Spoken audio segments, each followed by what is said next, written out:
Hello and welcome back to another video for Final Fantasy XIV patch 6.2 stuff. So this time we're looking at another housing item, which is the damaged Highland turret. Now in particular, this item, the damaged Highland turret, actually comes from a deep sea voyage. In particular, this is available to submarines that are level 100 from the sector Seafarer's End. This requires obviously to be 100 rank submarine, and it's actually very rare tier 3 loot from there. It's pretty hard to actually get a hold of this. I do not have access to a level 100 submarine, so I did not get this myself. This was purchased from the market board for just about 350,000 gil today.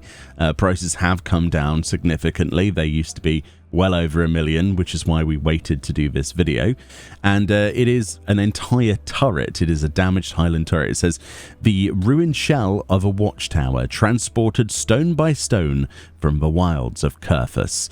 This is an outdoor furnishing, so we're going to wait until it's daytime and have a look at this. Alrighty, it's finally daytime, or at least it's becoming daytime. What is it currently? 8 AM in the morning, Eorzean time. Not too bad. That should give us plenty of natural light. So let's look at this item then. I'm very excited about this one because, quite honestly, when I heard that we're getting a turret, like a damaged turret, after the previous damaged Ishgardian stuff that we saw, like the fortress stuff, this would be a really nice welcome addition to anybody who lives in Ishgard. This thing, wow. This thing is huge. I'm not sure what I expected, honestly, but that is enormous. That is absolutely enormous. Look at that. Wow, that's actually brilliant. Let's stay zoomed out then, and then I guess we'll pan around this. Let's see if I can do that though, can't I? I can stand in the middle. So this is the damaged Highland turret. So we've got what, algae and moss growing on the outside. We've got parapets here, little holes to fire arrows through, and inside we have a symbol on the floor and a staircase that goes up to the top of a ruined battlement. This is a really nice item.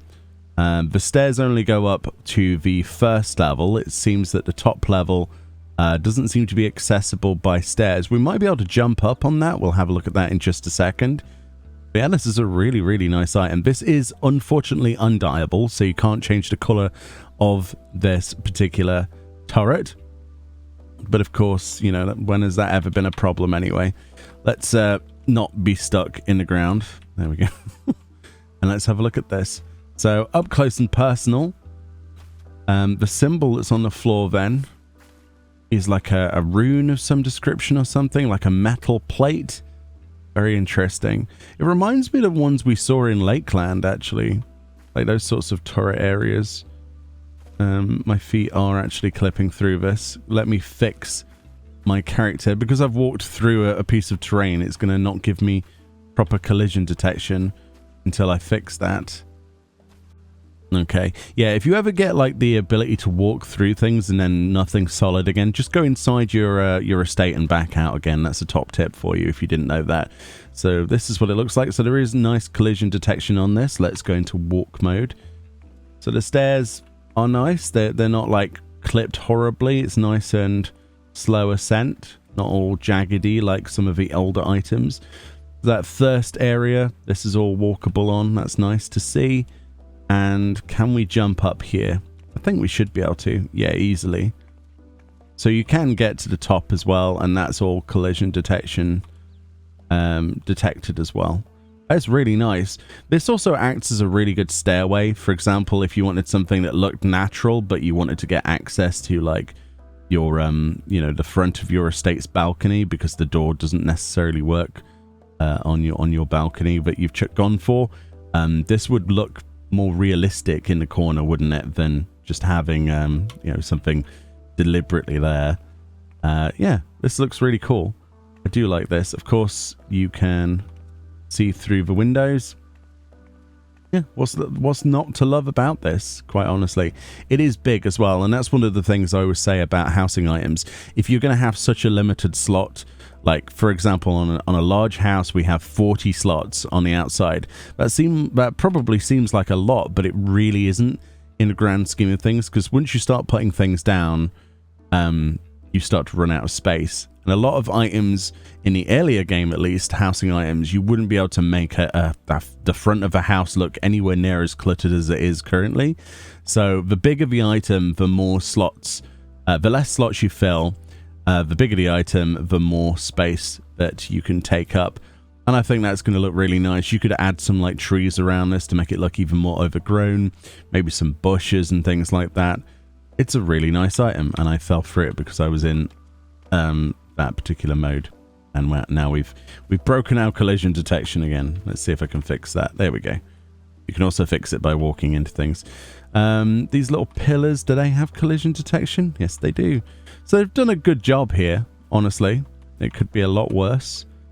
There's a bit of a floaty section here.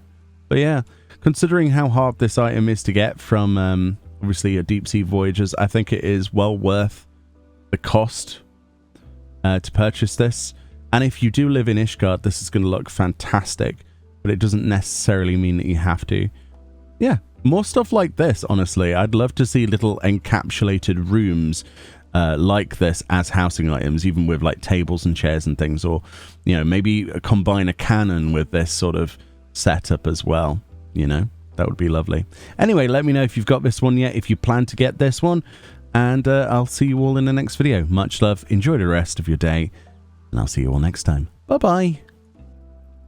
Also, just additionally, because I thought this would be a cool idea, is if you want an idea of how best to use this, what you could do is make this a signal fire.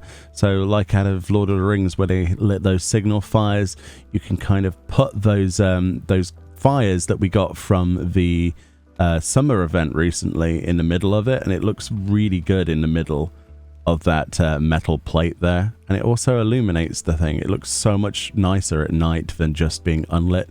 Just an idea. I think the fires are honestly one of the nicest items they've given us. And from a distance, that looks really nice when you have the glow coming out of the top of that. Anyway, enjoy the rest of your day. I thought I'd add that one because I thought that was a really cool idea. Much love. Bye-bye.